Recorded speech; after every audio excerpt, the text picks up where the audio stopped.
Bismillahirrahmanirrahim. Assalamualaikum warahmatullahi wabarakatuh. Alhamdulillahilladzi rahima min ibadihi alladzi akhrajana minadh dhulumati ilan nur. Wassalatu wassalamu ala Rasulillah wa ala alihi wa sahbihi wa mawalah, amma ba'd. Segala puji bagi Allah Subhanahu wa taala yang telah memberi kita peluang sehingga kita masih sehat, dan alhamdulillah dengan izinnya pula kita sampai saat ini telah menunaikan shaum Ramadan. Hari ini adalah hari yang kelima. Kita bermohon kepada Allah Subhanahu wa taala semoga Allah senantiasa memberi kita istiqomah, kekuatan lahir dan batin untuk dapat menunaikan dan melaksanakan kewajiban-kewajiban amaliyah Ramadan sampai selesai insyaallah. Salawat dan taslim semoga tercurah kepada junjungan tercinta Rasulullah Muhammad sallallahu alaihi wasallam. Semoga kita yang senantiasa melaksanakan, menghidupkan, mendakwakan sunnah dan syariat beliau, semoga kita berkenaan mendapatkan syafaat beliau di yaumil qiyamah.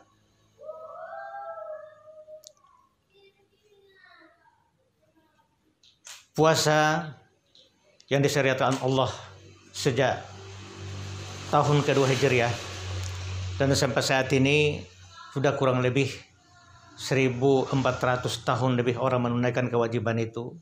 Dan bagi kita sesuai dengan umur yang telah kita miliki sudah berkali-kali sebagai seorang muslim menunaikan kewajiban itu.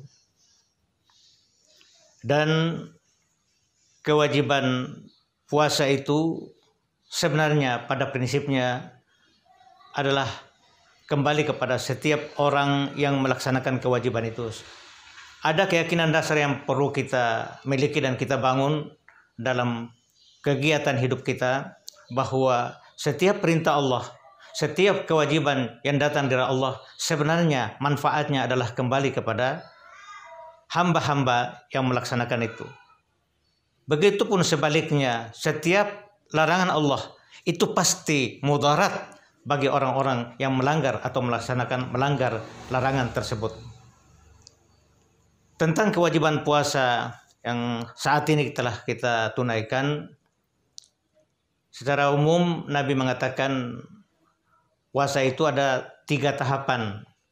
Awwaluhu rahmah, wa awsatuhu maghfirah, wa akhiruhu ilkum minan nar. Kata Nabi, puasa dalam kurun waktu 29 atau 30 hari itu dibagi dalam 3 fase. Fase 10 hari yang pertama adalah rahmat, kita merebut rahmat Allah, kasih sayang Allah. Yang kedua, kita berkenaan dan berkesempatan untuk bertaubat kepada Allah, memohon kepada Allah, beristighfar kepada Allah. Dan yang ketiga, dengan rangkaian kasih sayang Allah dan pinta kita, taubat kita diterima oleh Allah, berarti kita berkenan untuk mendapatkan jaminan terlepas daripada siksaan api neraka. Kesempatan ini saya menyampaikan satu sisi dari kewajiban berpuasa atau keberuntungan, keistimewaan daripada orang-orang yang menunaikan kewajiban puasa. Kata Nabi SAW, lis-shaimi farhatan. Bagi orang yang berpuasa itu ada 2 kegembiraan. Dan kegembiraan itu tidak dapat dirasakan, dinikmati terkecuali orang-orang yang saum atau yang berpuasa. Kata Nabi, lis-shaimi farhatan. Bagi orang-orang yang saum, berpuasa itu ada 2 kegembiraan. Yang pertama, farhatun inda iftarih. Gembira ketika dia futur atau berbuka puasa.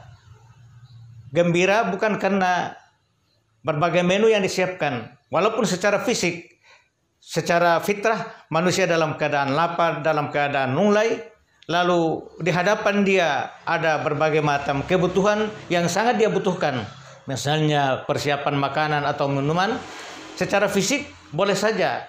Tetapi ketika hanya secangkir air atau sesuap nasi ketika dia masuk, maka ketika itu telah selesai apa yang dia bayangkan, seolah-olah apa yang tersedia di atas meja itu dia harus selesaikan. Tetapi walau hanya seteguk air, seluruhnya sudah terhapus.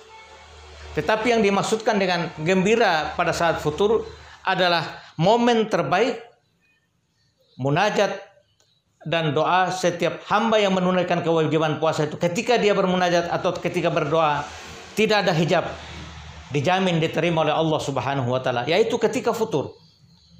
Itu sebabnya kenapa ketika pada saat futur kita mesti disunahkan untuk lebih dahulu berdoa kepada Allah, minimal membaca Allahumma laka sumtu wa bika amantu wa ala rizkika aftartu birahmatika ya arhamar rahimin. Lalu kita seringi dengan doa makan yang secara umum kita sering bacakan. Tetapi pada saat makanan atau minuman yang pertama sekali sampai kepada tenggorokan kita dan pada saat masuk kita melafazkan alhamdulillahirabbil alamin, dan pada saat itu kita baringi doa. Itulah yang dikatakan Nabi gembira pada saat itu, karena saat itu ketika seseorang yang menunaikan kewajiban puasa pada saat futur malah berdoa kepada Allah, di saat itulah tidak ada hijab, tidak ada batas. Doanya dijamin oleh Rasulullah SAW akan dikabulkan oleh Allah Subhanahu wa taala. Kemudian kegembiraan yang kedua adalah farhatun 'inda liqa'i rabbih. Gembira ketika dia berjumpa dengan Allah Subhanahu wa taala. Masya Allah. Kita bayangkan di dunia ini kita bertemu dengan penguasa, pejabat, pembesar, orang-orang yang dibesarkan, orang-orang yang diagungkan. Sudah begitu kita bangga, sudah begitu kita bergembira. Bahkan pertemuan itu dijadikan sebagai momen untuk dipajang ketika difoto dan seterusnya. Tapi bagaimana kita bayangkan dengan kita berjumpa dengan Allah yang maha mengetahui, Allah yang menciptakan kita, Allah yang mengatur hidup kita. Dan ketika kita berjumpa dengan Allah, maka fasilitas yang harus kita bawa pada saat berjumpa dengan Allah, satu di antaranya adalah mendirikan saum. Karena saum sebagai tiket, sebagai lisensi untuk bisa berjumpa dengan Allah. Itulah dua kegembiraan bagi orang-orang yang menunaikan kewajiban puasa. Farhatun 'inda iftarih wa farhatun 'inda liqa'i rabbih. Dua kegembiraan yang tiada taranya, yaitu gembira bagi orang-orang yang mendirikan saum Ramadan, yaitu ketika dia futur karena doanya dijamin diijabah oleh Allah. Dan yang kedua, dia diberi jaminan untuk bisa berjumpa dengan Allah yang maha segala-galanya. Mudah-mudahan dengan tausiah singkat yang berkenaan dengan rangkaian amaliyah Ramadan, semoga termasuk dalam kategori ketaatan kita kepada Allah. Karena pada prinsipnya seluruh ketaatan setiap hamba, pasti kita belum tahu persis ketaatan mana, amal mana, atau ibadah mana yang bisa diterima oleh Allah.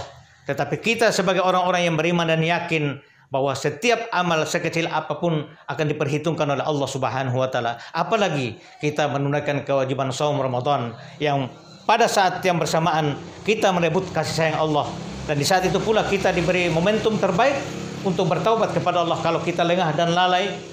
Dan yang terakhir, mudah-mudahan kita jauh daripada siksa api neraka, dan itu adalah tujuan hakiki daripada setiap orang beriman dalam beramal, dalam beraktivitas dalam kehidupan ini. Semoga Ramadan tahun ini memberi keberkatan baik dari sisi apapun, dan insya Allah Ramadan membawa kita kepada keselamatan hidup, dunia, dan akhirat. Terima kasih. Mohon maaf. Billahi taufiq wal hidayah. Wassalamualaikum warahmatullahi wabarakatuh.